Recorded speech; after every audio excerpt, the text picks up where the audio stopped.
The 2025 golf season is in full bloom at Golfdom and Worldwide Golf. The snow is gone, the grass is green, and the birds are singing, and hope abounds for the best golf season of your life. But you won't play your best with just any old discount equipment off the rack. You need clubs and a ball that fits your game, and that's where Golfdom comes in. Expert club fittings are not just for pros, it's for you and me.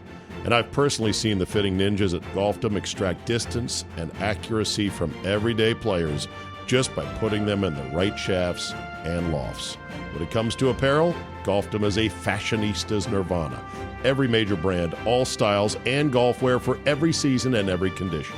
Bags, shoes, push carts, boom boxes, tees, gloves, training aids, towels, head covers, umbrellas, rangefinders, the list goes on and on. And they've got an armory of golf ball ammunition large enough to launch an assault on a Scottish castle. So just like the new season of the Capital Golf Gang being in full bloom, so too is golf season at Golfdom. Get into any location in the DMV, Tysons, Rockville, and Annapolis, or shop online at golfdomgolf.com, or wherever you go, look for the Worldwide Golf logo and get the best for your game.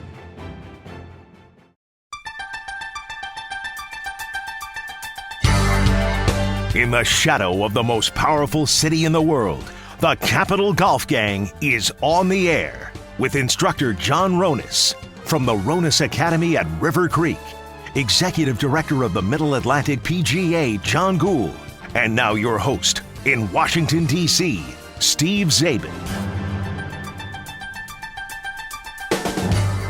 Okay, there's a good where do you stand. Where do you stand on golf T-shirts? I'm all for them. Yeah, me too.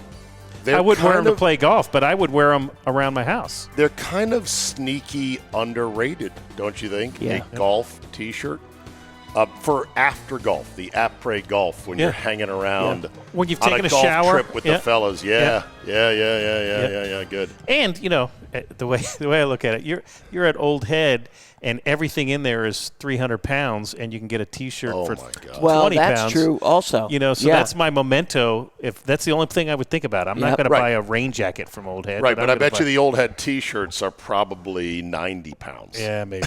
Sure. Something outrageous like that. Sure. The Capital Golf Gang is here. We are a threesome today, much like a major championship. Buddy Christensen is off this week. John Ronis with us from Beacon Hill. How is the newly resurrected Phoenix rising from the ashes, Beacon Hill? It's great. You know, we're in the same boat as everyone else. You just kind of strap your gear on this time of year and pray that everything lives, and then, you know, you go after it in the fall. And he played today, as a matter of fact. Mr. Ronis did. I played 9 holes.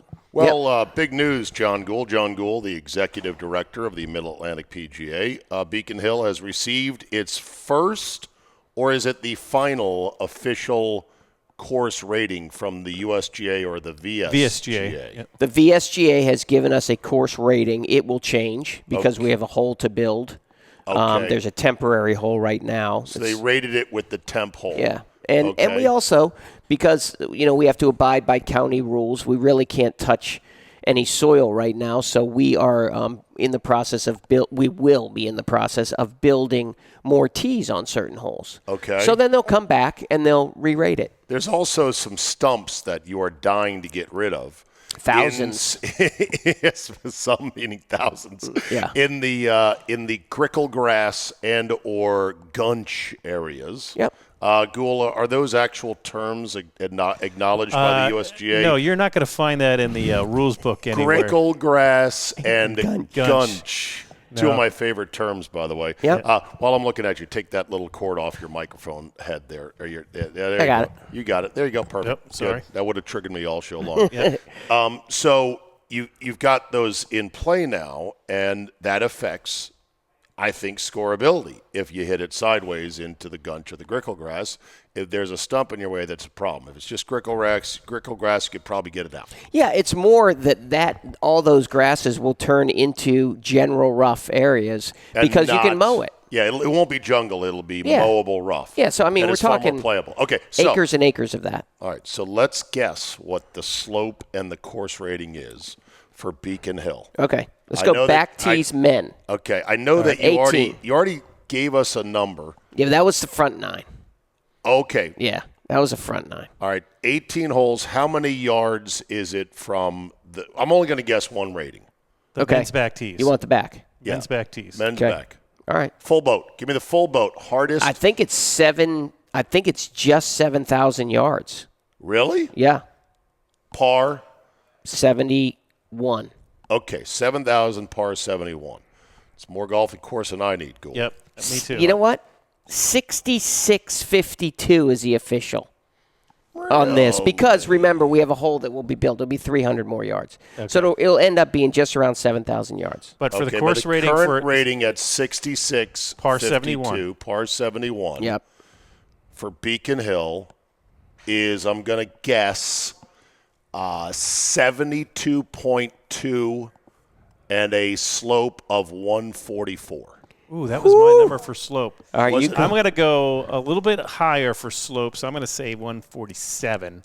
Okay. Because I had 144 in my head.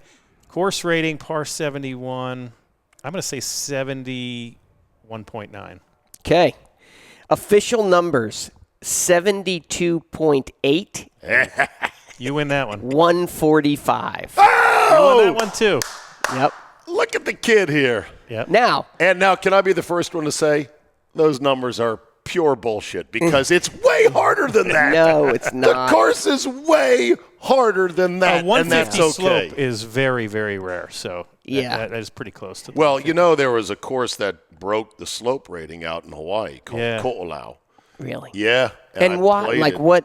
Just all force carries and. You wouldn't believe it. Basically, it was like, imagine if in the movie Jurassic Park they also built a golf course in addition to resurrecting dinosaurs in terms of the view, and they've got jungle-covered mountains on the not the wrong side, but on the local side of Oahu over the Kaneohe Pass.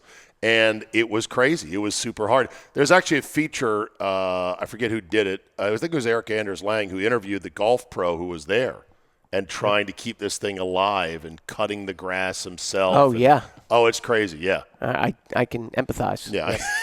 Right, it's sort of like you. I'm like, Yeah. where have I seen this before? Oh, that's right. Ronus is living this life. Anyway, I'm super happy that you guys are progressing, and and you said the greens are starting to get a little faster faster every day. Everything's filling in. It's really cool to watch. This time of year you look to go backwards on golf courses, and we haven't. This new grass is supposed to be tolerant, and so far so good. So the Piranha, right? Yeah. Piranha greens. Yeah. Okay. So far. Well, I know this when it comes to grass, the crabgrass is out of effing control in my yard. Yep, me It's too. disgusting. Is it same for you Yeah, guys? just see all those little snakes of that vine. I hate it. Oh, well, yeah, there's that. There's a bunch of other, Dallas grass is another one, D-A-L-I-S, I But believe that it's crab called. right now is that light Chickweed. green, blazing. Oh, yeah. It's the whole yard, right? Our yard's at there's least. sedge grass. That's the one that grows tall twice as fast. That's light green. But the crabgrass is a lighter green, and it's wider leafed, and it bushels out sideways. I hate it. It's disgusting. And then when you mow it, there's clumps of the dead stuff that sort of pile up. It looks terrible. Yep. And this happens every year because I spend, like many homeowners, an inordinate amount of time and money on lawn products. Thank you, Scott's Turf Builder, for another waste of $79.99 for a bag. And that has gone way up. Yeah, of course it has. And it doesn't last past May 31st. Which, by the way, that's one In of the this things region. that has hurt golf courses, like public golf courses for prices and stuff, because The price not of to mention, fertilizer and all that the stuff. farmers and things, but the price of fertilizer has skyrocketed. Has it really? Skyrocketed. Why? And seed. Because it's made from a fuel product, right? So the price of fuel's going up, and that creates that. Yeah. For whatever reason, it's gone tripled. It's gone way up. So, and seed prices have gone way up. So, like for someone like us who are establishing something, it's, you got to think a little bit more. All right, before we get going here, and there's a lot of good stuff to talk about, I must confess, with Buddy not here, but I'll tell him when I see him again. I am sorry, Buddy. I probably cost you a $500 driver sale this morning. My good friend Manus Cooney, who is going to be joining us in Scotland, very generous guy. He's coming along with us, fellas, for the first time. He's a member at Congressional. He's going to get us out at Congressional the day before, right, the day that we fly out from Dulles at night, 10 p.m. at night. We're playing Congo in the afternoon. Super generous, nice guy, listener of the show. He reaches out to me and says, hey, who would you recommend at Golfdom? I want to go get my drivers looked at. Something's not right. I don't feel like I'm getting enough distance. So I swing into action. I three-way text him and Buddy, and I talk up Manis like this great guy, and here's Buddy. He'll fit you. He'll get you with the right guy here. Of course, all the fitters here are excellent, so it doesn't really matter. But I was just doing my due diligence and get them hooked up. He's ready to come in. Then he sends me this screenshot of him on his TrackMan, I guess at the club, showing 218 of carry on his driver. And he's like, I mean, look at this. Look at this, will you? And I go, Manis, I hate to tell you, buddy, you're about my age, and you're a good enough player. I'm like a 6, and I hit it okay, but my carry distance is 225 to 230 maybe. If I pop it 250 maybe, it is what it is. Yeah, I mean, that's what we hit it. 225 for me is a lovely carry. Yeah, exactly. And so the next text I get was, all right, I'm not getting fitted. Thanks, appreciate it. Sorry, no! buddy. I go, no, Manis, you got to go in there. Did you see any other of his numbers, though? No, I didn't look. See, because like 220, let's just say 220 carry. 220 carry could be 222 total, or it could be 250 total because of spin rate and stuff like that, and angle, launch angle, all that. So it's worth it to get fit. I agree it is. I said, oh, no, you just lost. I just cost Buddy a sale. Manis said, not to worry. I can hear Buddy's salesman now. How do we move this piece of crap lady's 9-wood? Oh, I guess what? Let's get Manis. He'll buy anything. Then the drive home in silence whilst I contemplate the miraculous turnaround of my game thanks to my new pink 9-wood would make the price paid worth it. Kind of like buying a Powerball lottery ticket. Deep down, you know you will not win, but you never know. That's great.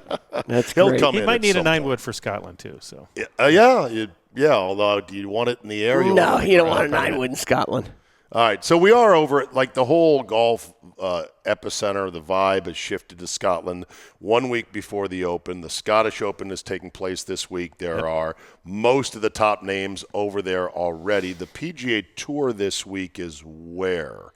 Do we know? I'll have to look that up in a second. But I've got a clip of Scotty Scheffler talking about the difference of links golf and golf in America, and it dawned on me that as many of us who love links golf, and I do when I didn't think I would, I don't want to consider our golf, American golf, point-to-point golf, airborne golf, tree-lined, sometimes wet and soggy no-roll golf. I don't want to consider our golf not genuine, and yet there are quite a few golf snobs out there who just are like, proper golf. They're wrong. Links golf.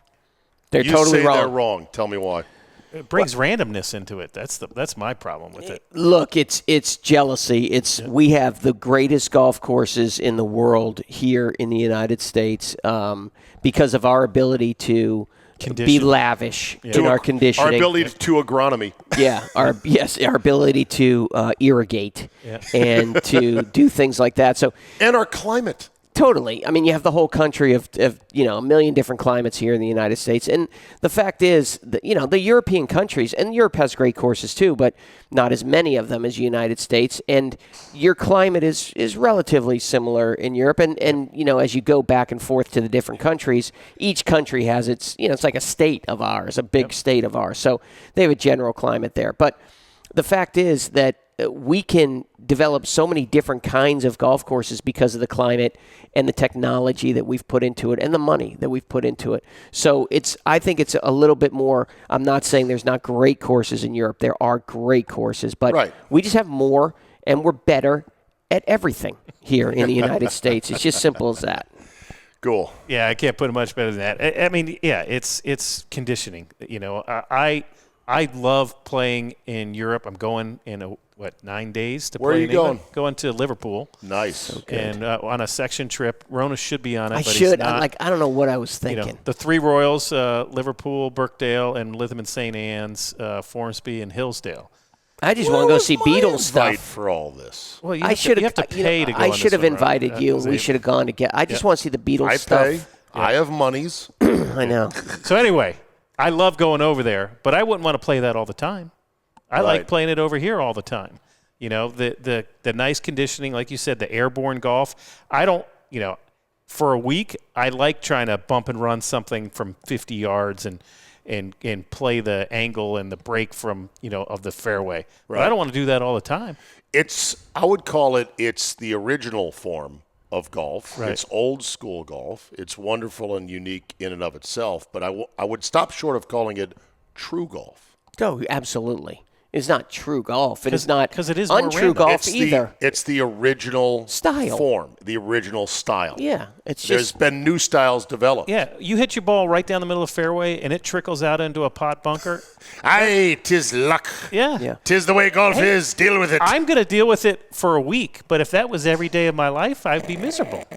Yeah, I mean, there's a ton of different styles in the United States, too. I mean, you take a look at the church pew bunkers and deep bunkers. I played Yale when I was in college, and Yale had stairs down into the bunkers. And so you have all these styles, and they're born from, maybe some historic artifacts. But in essence, it's really the land that gives you that palette. And the United States has so many different topographies that how can we not have the best golf courses in the world? Everything from the Northeast with the cool season grasses, bent Tree grass, lines, bluegrass, that rye, and then down right in our region, which has a mix of everything, including friggin' crabgrass all over the place, as well as wild Bermuda that gets creeped into things. And then you got more Bermuda to the south, Zoysia to the south. Florida's totally different. Two oceans. You then go across to the Midwest, and there's a whole variety. California, Arizona, the desert golf is wonderful this is so comfortable and nice, but it is soulless and at times boring and repetitive. Mm-hmm. I'm sorry to be slandering golf in the desert because I do like it, but let's be honest. California has some of the best, wildest mix of both kind of Mediterranean-type climate because it's close to a cool water ocean, the Pacific, but with hills and it's just up a beautiful and downs. state. Let's face it. It's just crazy. No matter what you want to And think it's about so big, it's gorgeous. it's like the mini United States. You got totally different inland, north, south, the whole different. So here was Scheffler talking about links golf. When we're in the States, if we're practicing short game around the green, playing a practice round, I probably will use two clubs. I'll use a 60 degree and a 56. And here I'm bringing like 5 or 6 clubs, sometimes all the way down to an 8-iron. And to me, it's a much more traditional style of golf where you can tell that the game is invented over here because if you come out here with an older gentleman who's maybe a 10 handicap and he can't really hit the ball very high, he can still play these golf courses because you can run the ball along the ground. And no matter where you are, there's always a shot to be played. I think in the States we have to deal with a lot of grain and stuff like that around the greens and some heavier rough. And like when you look at, let's just compare the U.S. Open and the Open Championship. Two totally different types of challenges. When you miss the green at the U.S. Open, you're basically going to hit a similar type of shot each time, where you're just opening the face with a 60 and trying to play like a bunker shot to get the ball close to the hole. Extremely difficult for anybody. It's something that I would say nobody's really perfected how to do it. And then you get over here, and I miss a green, and I'm going to go over there, assess the lie.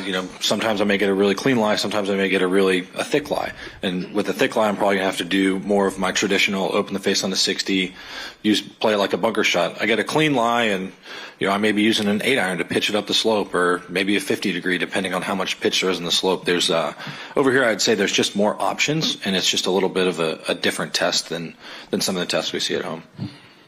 Like I said, it's a different style of golf, and it's something that's really fun for me because you get to be more creative, and a lot of times you're really forced into being more creative, just especially when you get a lot of wind around these courses, and you got to play a lot more shots than I think you normally would, and a lot of that's just based on the conditions. Like we said, it's a different style of golf that we play throughout the year, and so to be able to win a tournament on this golf course or next week, I think says a lot about a player, especially if they're coming over from the States. And like I said, you got to hit a lot of different shots and do things that we don't normally do with golf in the States, but I think it's really fun. All right, that's enough from Scotty Scheffler.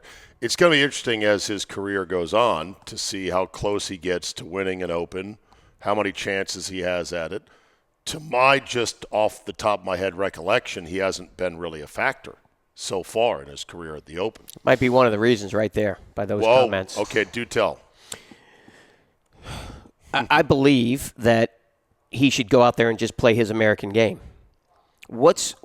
just chip the ball on the green and spin it like you do everywhere else. That's why they've perfected that. The reason you've been able to perfect that is because of the agronomy that we have. But why would you run a ball on any surface if you can just hit it in the air next to the hole and stop it? Well, maybe you're downwind.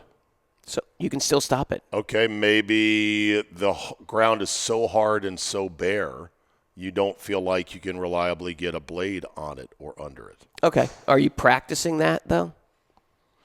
Not really. So what I'm saying is that, yes, it will come into play, and you will have to hit an occasional shot like that. But you should go in there and say that I'll practice it, and I'll do some stuff with it, but I'm not going to focus my whole game that I have to change things up because this is a different golf course. And look, maybe I have no idea what I'm talking about, but the fact is that you should go into there with the approach of I'm playing as many shots as I can that are normal. I'm not going to adapt my game entirely to this kind of golf course. So Scheffler at the Open Championship has a T7 and a T8 as his two best finishes. The T8 was in 21. The T7 was last year. I don't even vaguely recall him being a factor first page of the leaderboard, but my memory's going all the time, so don't use that as a judge. I will say it's the only major he doesn't have a top 5 in yet. That's going to change. He's got a T2 and a third in the U.S. Open. He has a win and a T2 at the PGA, and he's got 2 wins and a 4th place finish at the Masters. The biggest thing about Scheffler is that the Open Championship is not his forte is because he is a high ball hitter. Yeah. Okay. That's all. And I would say, you took him to task a little bit for it's changing his game. I love the attitude. And maybe we can both be right here, but I love the attitude of this is different. It's kind of what I was just saying before when we were talking about, international golf. It's something I'd like to do. It's fun. I wouldn't want to do it all the time. That's kind of what he's saying. It's not what I do, what I'm used to. I agree. But I like the opportunity to be creative. You got to play different styles. He kept mentioning that like 7 times in that short. I agree for me and you. Yeah. Like we get to see something that's a little bit different, and that's great. Yeah. But from a competitive standpoint, I think you should stick to your guns and hit as many shots as you normally would. You be a pro, and I'm not, so I get that. But I'm with you. Like I want to play something that's a little bit, even if it's a little Mickey Mouse, I don't mind playing it. So they were talking about how much bigger the Scottish Open is getting because it was a pretty sleepy, event on the DP Tour, DP World Tour for, I'd say, going back 10 years. Yeah. I'd say it's only been the last 10 years it's really started to pick up steam. And now they're showing some of the build-outs, the grandstands and everything else, and how it's become a thing. Now there's a couple things that have to be mentioned on this. Number one is the PGA Tour partnered with them and said, we'll give FedEx Cup points for the winner. And that's huge. There right you there. go. It got all the regular tour guys to come over a week early. Yeah, is what it did. Yeah. Right now, the purse is $9 million, not 20 or 25 like the signature events on the PGA Tour. So it's not as much, but gets them accustomed to links golf. There's FedEx points available. Gets the jet lag out of the way. Right, and they're playing at these zhuzhy, fancy, newer links courses. They're at the Renaissance Club, which they say Renaissance. Renaissance? Yes, the Renaissance, which is just down the road from Muirfield. They used to play this thing at Gullen, which is a much more humble links course up on the hill, as you know, overlooking Muirfield. Hole in one.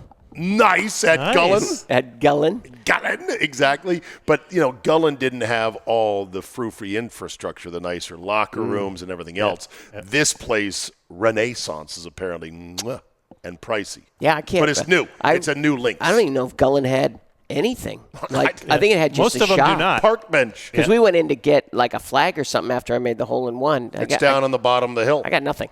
Oh, well, they didn't have anything. There is a shop at the bottom of the hill where we stopped with our tour bus last time to get some gear.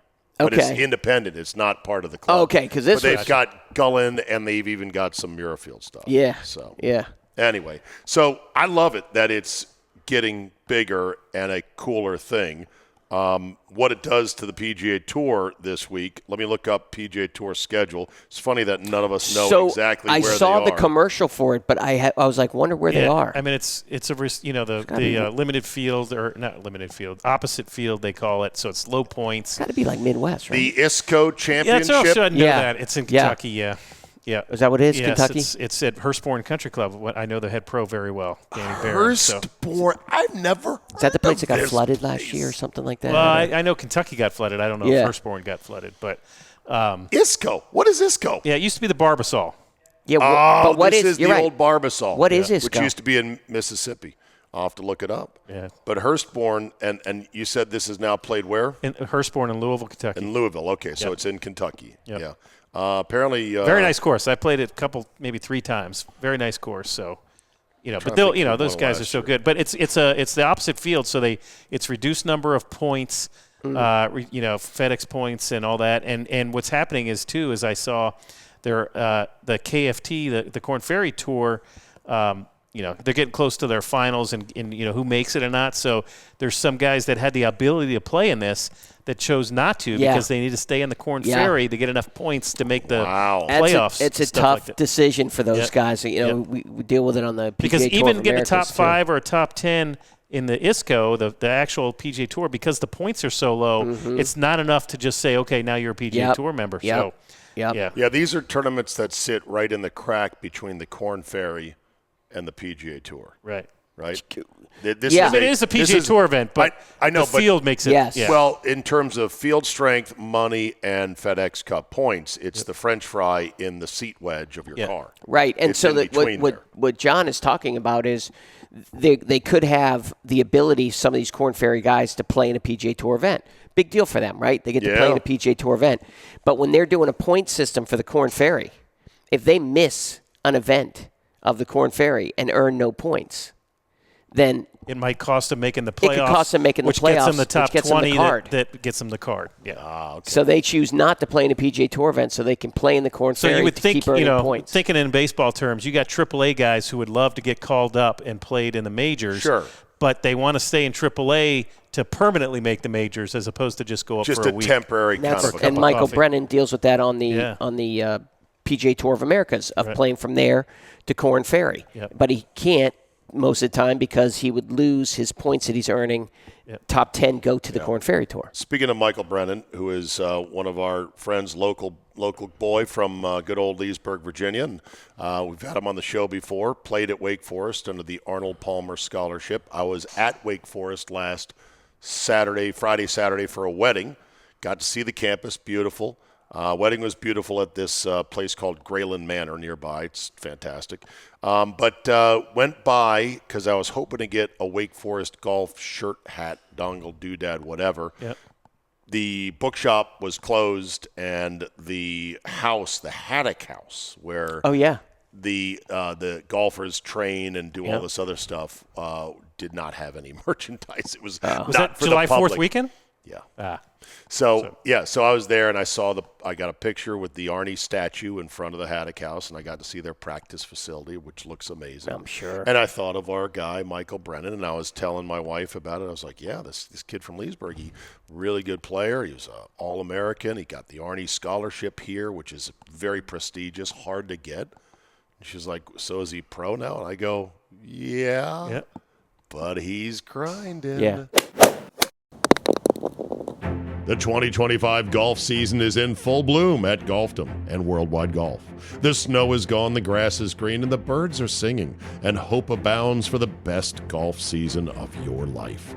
But you won't play your best with just any old discount equipment off the rack. You need clubs and a ball that fits your game, and that's where Golfdom comes in. Expert club fittings are not just for pros, it's for you and me. And I've personally seen the fitting ninjas at Golfdom extract distance and accuracy from everyday players just by putting them in the right shafts and lofts. When it comes to apparel, Golfdom is a fashionista's nirvana. Every major brand, all styles, and golf wear for every season and every condition. Bags, shoes, push carts, boom boxes, tees, gloves, training aids, towels, head covers, umbrellas, rangefinders, the list goes on and on.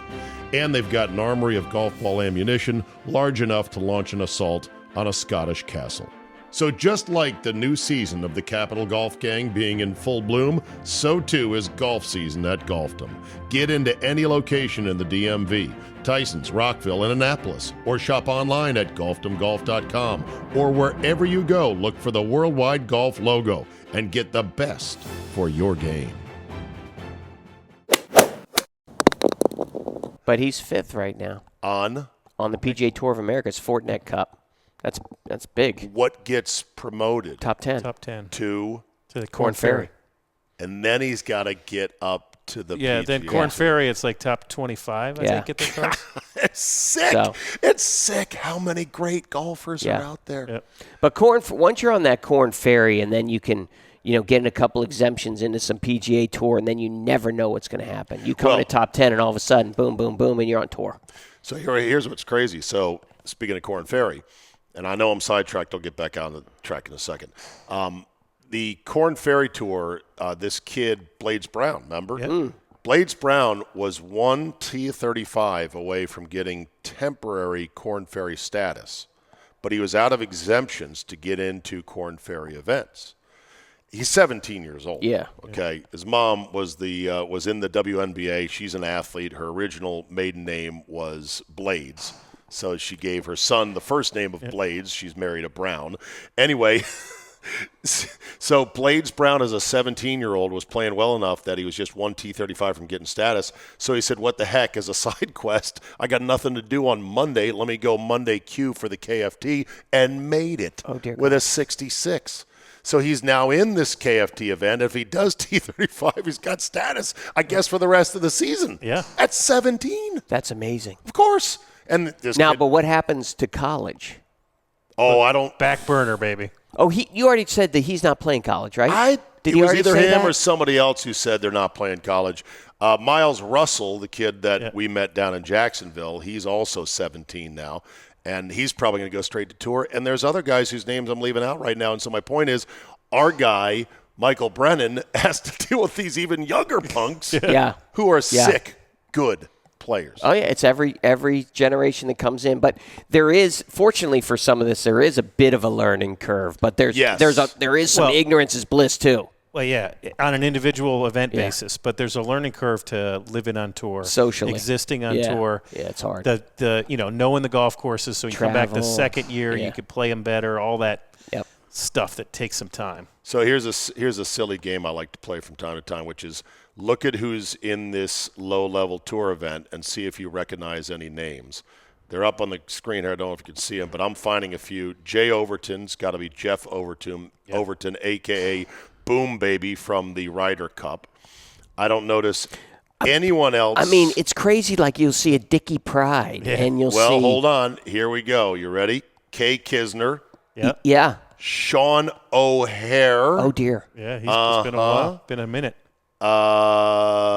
Zach Blair, name I know. Kira Desh Affy Barnrat. The Barnrat. Barnrat is in the house. I didn't know he's still playing. Aaron Baddeley is in the field.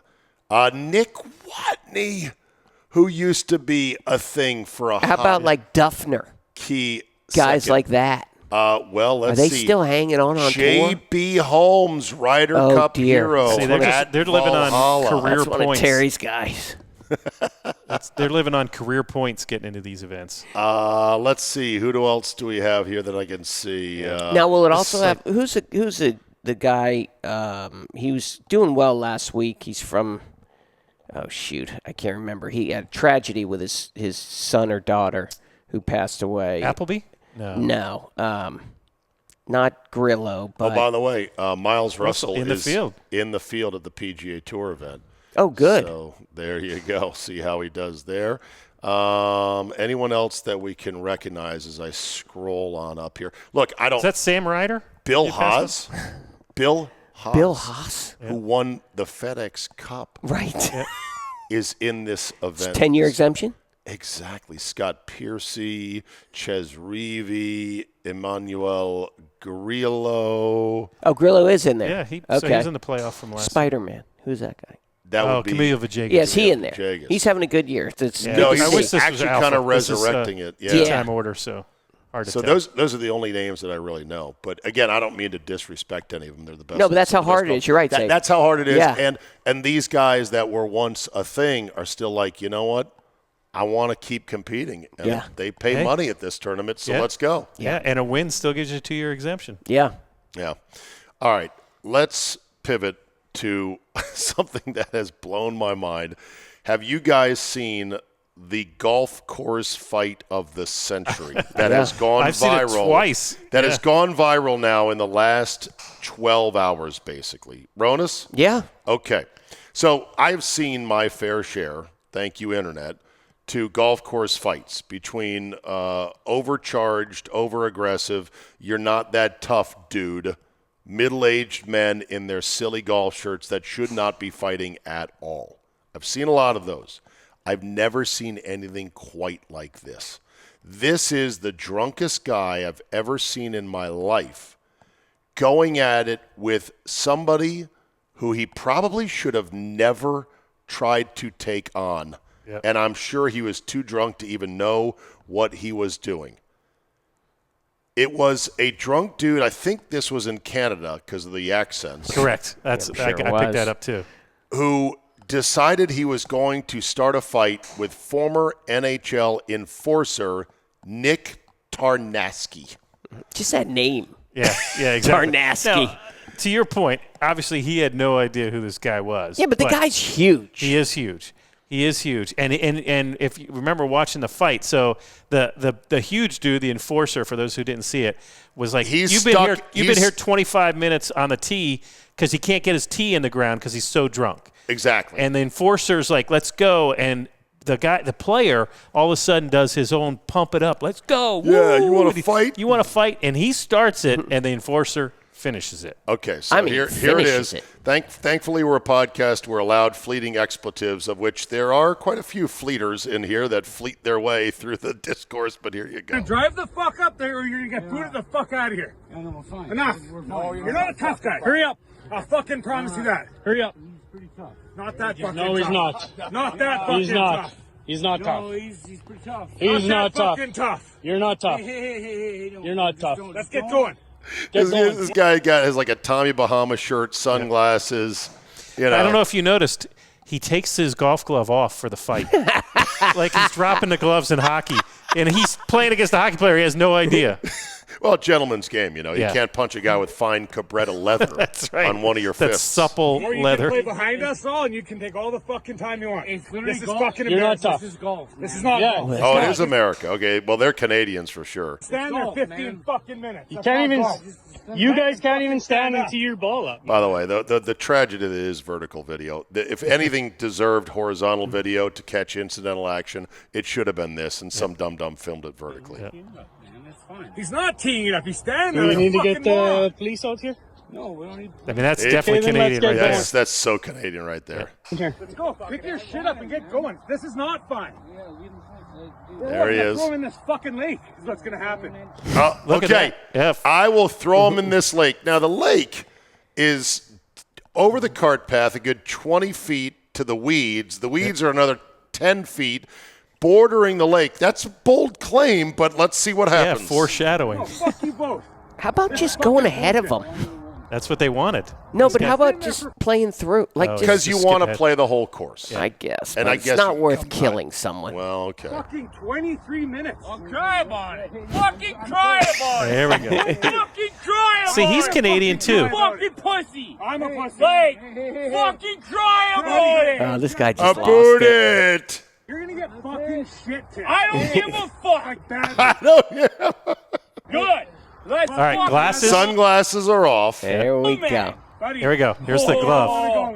We're No, I'm not filming this. I'm not stopping. No. You guys need to get off the golf course. See, he's trying to psych him out, No, and he's an now. NHL enforcer. Pack up. Go now. He's like, yeah, let's go. He's trying to get some endorphins He going. can't even walk down the hill. I Oh, and then he and charges. that's it. He charges Nick Tarnasky with a two-handed chest shove, and that was the last good moment of this idiot's fighting afternoon. Hey, man. Come on, man. Hey. So he's in the weeds. I don't think he hit the water there. Yes, he did. Oh, he did. Man, leave him You want to know? You want See the waves? You can see the waves. Okay. See that? You can see the waves rippling out. There they are. There are the waves right there. He's coming back. Okay, just what you do is you use a guy's momentum against him, especially when he's Yeah. drunk. You're like, oh, you want to come at me? I'll just drag you along and throw you in the lake. Got it all on record. around the goal. Now watch this. Pause there. I got it all on record. Yeah. So Canadian. Yeah. Look, see, You hear he that? even Did does. you like that, Russ? He's I even got it all on record. I didn't catch it. I'm like, no, you missed the part where the first shove you missed because you were filming vertically. But he grabs the jersey like a hockey fight. Did you notice that? Yeah. He's back. I got it all. I got it. Got a whole record. Watch here. Grabs the jersey. Good Now he night. can't go anywhere. Good night. Hammers him twice. Fucking go, guys! Leave him alone. Hey, leave him alone, man. I wouldn't keep going back, you fucking moron. Hey, come on, man. I'm not trying to get in there. Even saying bang as he punches him. It's great. Yes, saying bang, Yeah. bang, bang. This drunken dum-dum he just ate 4 overhand rights From a guy that's like 6'4", He's literally, 270. he's a foot taller than him. Yeah. with him grabbing his stupid Tommy Bahama shirt. So he can't go So anywhere. he can't go anywhere. Bam, bam, bam. He's already been punched out and hit his head on the cart path. He's already been thrown in the water. But the next one's still Okay. better. All Oh, right. no, he hits him again. We're not done yet. Are you still cheering on you? And he's up. And he's up. Yep. 10 count. Oh, It's a little wobble. oh no, don't hit him here. Nope. This is it. So And then he throws him like a rag the doll. best tweet I saw for this is somebody got the little TrackMan launch angle thing out Oh, no. because he launched him over the cart path right there. Oh, no. I gotta see that. Yeah. Top tracer. Get him the fuck out of here! Yeah. No, it's not. He's up Not again. okay. Take him home or get him fucking out of here. Fucking get moving. At least the guy's smart enough now. He's angling away from Tarnasky. And the buddy is And his trying buddy to, is trying to shepherd him away. I said stop looking like an idiot. Get out of here. Fucking. And there it is right there. That's an Well, that's an all Probably the most detailed analysis on you're going to find of this fight. Yeah. Well, this is any what this golf podcast. show does. Right. So- we get into the weeds. Yeah, As this literally. guy got into the That's weeds. right. That whole thing is completely unacceptable, right? Of course. So, but, I shouldn't say but, because that always means that everything you said before means nothing. The fact that someone was taking that long is completely unacceptable. The fact that the people coming up on the tee, maybe you realize there is no one behind them, that you don't let them through, completely unacceptable. And then it comes down to Physical the altercation. fact that you believe that you can drink 37 beers on the golf course. What are you doing out there? Yep. What are you doing out there? Are you playing around a golf This is golf, with damn it. respect for the other people that are trying to enjoy an activity as well? Or are you out there To get drunk. to get drunk? Go to a bar. Like, this bothers me. The fight obviously bothers me, but this whole thing bothers me because you know me. This is what I see too often, not now anymore, but on the golf course, and it disrupts. I don't care what you do with your life, but when it disrupts me or other people, it's unacceptable. But Sorry. John, they take everyone's money in this country. I know. And that's the root of the problem. Like, the problem is public courses have no concern. They want your money. They push you out onto the course and say good luck. If they even employ a ranger or player assistant, then maybe that helps to some degree. I thought, Gould, about what if you were the retiree who is the marshal at this course and you are radioed or called in like, hey, we got something going on number 6 tee. Yeah, would you get involved? I wouldn't. No, I wouldn't. I'd call the police, and then I'd watch it. Of course. Once a fist get thrown like that, I'm not Come on, 70 years police. old jumping in between those two Right. guys. Right. Are you trying to de-escalate? Are you staying at a distance going, okay, calm down, okay. Oh, hey, no need Hey, for you that. guys skip a hole, right? Oh, There are other Drinking. tangential Easter egg thoughts I have about this. Thought number one is, kudos to Nick Tarnasky for not once saying, do you know who I am? Yeah. yeah. That's yes. pretty good. He could have said, hey, I played in the NHL. I've punched guys out tougher than you I think on the- skates. This will be an easy one for me. We did hear the conversation. he was a bit of I an think ass it was too, the though. drunk guy saying, said, "You don't know?" You're not tough." And the guys he's playing with, oh, yeah, he's tough. We heard that, but I don't know. We don't know who There they was were referring no to. mention of who he was Right. in Just that the he's tough. dialogue. Yeah. Most big guys, though, that we've played with or former athletes or whatever would have been sitting in that cart and never even gotten out of the cart because they know they're a lethal weapon. Right. This guy's a bit of a prick. I'm going to say that the hockey So player you think guy's a bit of a prick. Tarnasky was a little bit in the wrong? Totally in the wrong. Oh, really? Yeah, 100% in the wrong. I don't think so. At what? He antagonized At things. what? Okay, all right. If it was truly 23 minutes on a tee box, what are you going to do? You got. I mean, I would You just. got to get up. I mean, he was yelling. I wouldn't get ever, off the course. Obviously, I would never touch off the someone, course. but I would just skip the hole. I mean, Tarnasky stood there. Or I might just tee it up and hit. Oh, that's interesting. I just would tee it up and hit, and Right, those They'll guys be are so too drunk drunk. and too slow. You just blow through them like. And then like if they the did breeze. charge you, you just push them away into the lake again. I'd just go, I'm going to tee up I mean, now. yeah, he Go did sit get in your charged. cart, little boy. He was verbal and not physical until the guy charged him. And So then when I'm the not guy going to. charged I get him, it. yeah. And he finished it. Yeah, And- I'm right. not going to. No problem with that. I'm not going to put him in the wrong here.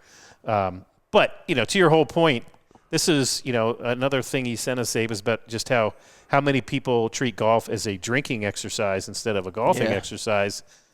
That guy is definitely in that group, right? Oh, yeah. This guy is a problem alcoholic. I think that Tarnasky showed great restraint in that he didn't initiate it. He didn't punch him right away. He just ran him down the hill into the lake. Yep. And he would have stopped at that point if the guy didn't come right back at him in a threatening way. That's when he had to punch him. He gave him one good punch, knocked him to the ground, hit his head on the cart path. The idiot got up again, so he fed him 3 overhand rights. That also wasn't good enough. He came at him again, and then he threw him like a rag doll at a trajectory of 15.6 degrees. Launch angle. At 110 body speed. Yeah, ball speed. Almost, right, skull speed, basically. And so I thought he was fine. Can I express just a teensy bit of not admiration, because it wasn't right, but a little bit of awe at this guy's ability to keep getting up and coming forward. But I think the Part of me is alcohol like, was part of that too. I wasn't feeling anything. It obviously was part of it, but at the same time, there has to be, a good punch to the face. I'm imagining even when drunk, it's got to smart. It's got to focus the mind. It's got to make you reevaluate, okay, do I really need this? And based on everything I just said, you'd think I'm just a big pansy here, but I also have some admiration for some ramifications to sitting there for 23 minutes on the tee. Yeah. There needs to be ramifications for that, and there were. This guy was knocked senseless. FAFO I love it. kind of deal. That I love because, again, those people sitting there making everyone wait, golly, they should be run over. All right, let's end on a positive note today here on this little bridge episode of the Capital Golf Gang presented by Golfton Worldwide Golf. Buddy's going to be back next week. We're looking forward to doing a full show with everybody here. But on the positive side of golf, how about the story of the 20-year-old who holed out to get into the Open Championship? His name is Richard Tader, or Teeter. And he is from Estonia. And first person from Estonia to ever make a major championship. Right. He's 20 years old. He holed out on the 3rd playoff hole at West Lancashire Golf Club in England, and it was caught on video. This is what it looked and sounded like.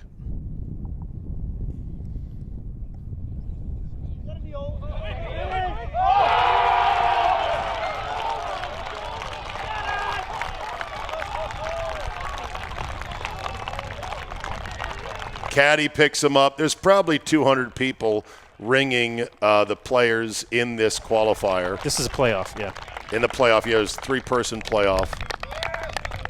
And this 20-year-old kid with glasses and a mop haircut from Estonia goes up, picks up the ball. His family, I'm sure, is there looking on. Friends, you name it. That right there, that's pure golf. That's the essence of what golf was like back when, James Braid was playing Old cash Tom Morris. matches against Old Tom and Young Tom. The difference in golf is in any other sport, this is like someone jumping out of the stands and sinking the winning shot. Right. Because you don't have the ability to compete with the professionals unless you're a professional. For the Open Championship, the U.S. Open and the British Open, if we want to call it that, an amateur can get in there and play and hit a shot like this. This is the difference in golf versus any other sport. Yeah, and just amazing, too. So, I read a little on this guy when it happened a couple of weeks ago. So, he's obviously the best player ever come out of Estonia. His mom would take him to Spain to play when it was too cold to play in Estonia. He also was not leading, but he was clearly in. He double bogeyed 18 to fall into the playoff, and then to turn around and do that to win the playoff when you could just see it all falling apart. Really amazing stuff. So, definitely a guy I'm going to be rooting for at the Open Championship. Yeah, he's got no chance of making the cut. No, probably not. Probably not, but you never know. His double came because he drove it into a hazard or penalty area. I hate that term. And because he couldn't see it splash, they couldn't prove that it was in there. He had to go back. He had to go back to the tee, and he was arguing. He was pleading his case, not arguing. He was pleading his case with the rules official. No virtual certainty. Yeah, he was saying, look, there's no way to see a splash because there's big weeds and stuff around the edges of the pond, and there was no sight line to it. And the rules official said, Gould, well, sorry. Either you saw a splash or you didn't. And he couldn't say that he saw a splash. And he loves hitting driver, too, like most 20-year-old kids. Yeah, right. Notice. So he ends up making double on that, but then bounces back to end up winning the playoff. He says he can't wait to play. He says he wants to play with Bryson DeChambeau because that is who he idols. This is the generation that's watching him. You too. The next generation. And he said he learned English, what he knows of it, from watching golf videos on YouTube. Awesome. Isn't that awesome? Awesome. That's the power of the global reach of the game we all love. Yeah, right there. Fantastic. That's the best of the best. We just gave you the worst of the worst. Yeah. We're going to counter it with the best of the best. Yeah. Love it. We'll see which one you remember. Yeah, that's right. Well, I mean, I will look on like a rubbernecker. Richard who? I'll look on the rubbernecker like at the worst of the worst and go, oh, that's terrible. But I'll look at this. I'll admire this. Knowing Bryson and knowing his he'll play with team, he'll play with him, and he'll do a video on it. I'm sure. Yep. And that'll be awesome. And I am a notable Bryson basher. Yes, you are. But I will follow that, and I will appreciate it. Look at the frozen heart of John Gould slowly melting to the YouTube sensation that is Bryson DeChambeau. Yeah, I will root against him in the tournament. We have but this I will discussion all the video. time of good for the game, bad for the game.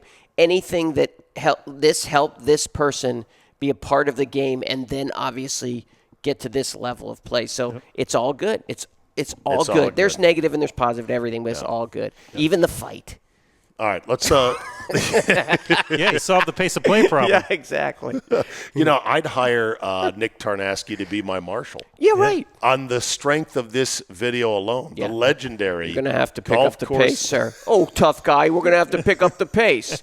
Hey, I'm kind of tough. You hire him for a course that's got a lot of water hazards, like in Florida. Pace of play 3 hours 12 minutes average. Yeah, and if the pace of play gets so good that he has nothing to do, he'll be in the ponds wrestling the alligators or something. I mean, perfect. That guy's a maniac.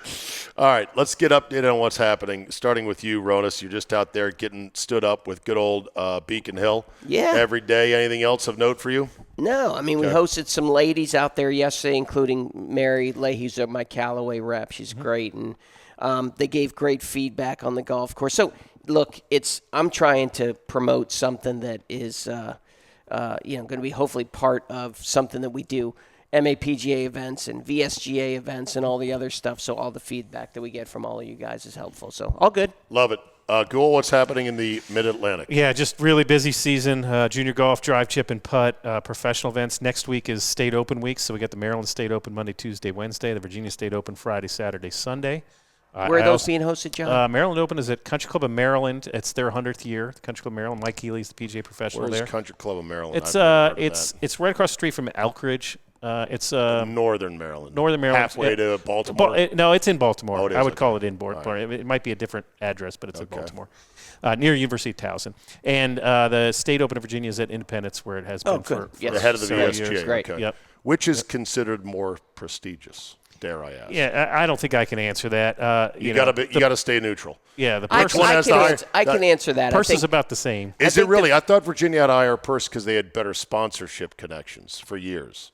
Yes. That it was a little bit more money. A little bit more money. Maryland State has some now, but make a cut to a smaller amount. Okay. Only 40 players make the cut, so the purse ends up being All right, reduced. go ahead, I can Ronas, answer the which question. one's more Traditionally, prestigious? the Virginia State Open has had more cachet names. The Virginia Amateur and Virginia Open have had some historical names win those events.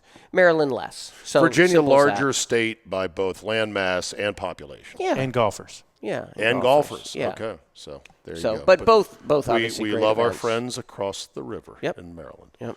I mean, wish they drive it better, but I mean, they're great people. I have so many Yeah. good friends in Yeah. Maryland. So And many bad drivers. Just stay Yeah. over there. I mean, Right. you're not going to come over here. Right. Anyway. They don't cross the bridge. They don't come here anyway. We don't go there except to play golf or maybe have dinner. Over to the great. When I used to have to go there every single day, it's be like, you live in Virginia?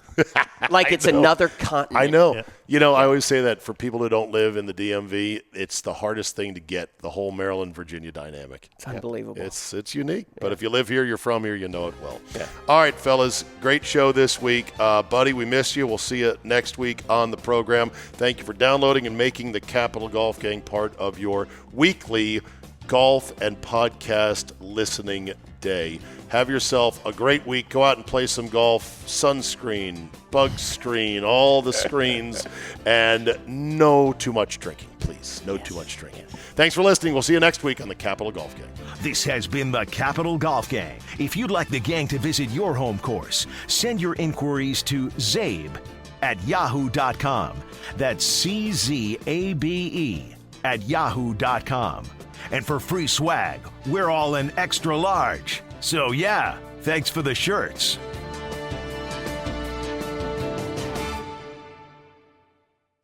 The 2025 golf season is in full bloom at Golfdom and Worldwide Golf. The snow is gone, the grass is green, and the birds are singing, and hope abounds for the best golf season of your life. But you won't play your best with just any old discount equipment off the rack. You need clubs and a ball that fits your game, and that's where Golfdom comes in. Expert club fittings are not just for pros, it's for you and me. And I've personally seen the fitting ninjas at Golfdom extract distance and accuracy from everyday players just by putting them in the right shafts and lofts. When it comes to apparel, Golfdom is a fashionista's nirvana. Every major brand, all styles, and golf wear for every season and every condition. Bags, shoes, push carts, boom boxes, tees, gloves, training aids, towels, head covers, umbrellas, range finders, the list goes on and on. And they've got an armory of golf ball ammunition large enough to launch an assault on a Scottish castle. So just like the new season of the Capital Golf Gang being in full bloom, so too is golf season at Golfdom.